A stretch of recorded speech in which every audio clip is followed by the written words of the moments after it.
Stop taking advice from average people. Listen, when I was a kid, actually, this is around 15 years ago, so when I was around 14 years old, I still remember I was talking to one of my dad's friends. We were out on the back porch, it was like this beautiful summer night. He's got a cigar in his mouth, my dad's got a cigar in his mouth. And I was asking advice for college, right? So I was gonna go to college in a couple of years. I didn't know what I wanted to study. And the guy basically gave me this advice, and he was like, listen, Alex, dude, I just wanna give you one piece of advice. Really make sure to enjoy those college years. Because from then on out, it's all work, it's all suffering, and you got a lot to do, you've got a lot of responsibilities. Like that, those are gonna be the best 4 years of your life. And even at 14, the first thing I thought was, fuck that. Why the hell would I want 4 years of my life, of my 95 plus year life, hopefully, to be done by the time I'm 22? How much sense does that make? The point here is that everywhere you go in life, especially in your 20s or your 30s, you're going to get a lot of advice from people. And guess what? A lot of it sucks and a lot of it's good.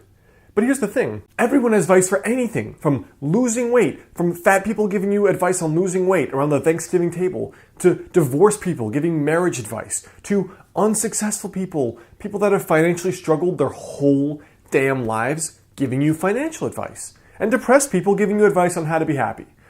Everywhere you go, there's people giving you advice. And unfortunately, the average person giving you advice is probably giving you average advice. Now in today's video, I want to talk about the dangers of actually taking advice from people. My first core principle here is do not take advice from the average person. All right? I spotted this way when I was a young kid, when I spotted people like an overweight person giving me weight loss advice, an unsuccessful person giving me success advice, just college advice from the guy that was miserable after the age of 22. Why the fuck would I take his advice when he obviously didn't do a very good job of being happy after that time? Everyone has advice, and unfortunately, average people have even more advice because they haven't lived it. It's the difference between taking advice from a friend who comes home and bitches about his job every day versus another friend, and maybe she learned some process to find her dream job or build her own business, and she's also giving you advice. These two people at separate poles are giving you separate advice, while one has maybe seen other people do it, and one is actually lived it, and they're both giving you advice. So whether or not I would take somebody's advice when it comes to figuring out your 20s or 30s, getting fitter, being happier, being more successful, it really comes down to two things for me. The first, and this is important because there's advice on the internet, like reading this, advice on Inc. magazine, Forbes, Entrepreneur. Number one, of the two questions you should use to vet it, does this person or this individual have the life I want? That is maybe the most important question, right? Is the person giving you weight loss advice, are they fit? Is the person giving you success advice? Do they have at least a small piece of the financial success you would like?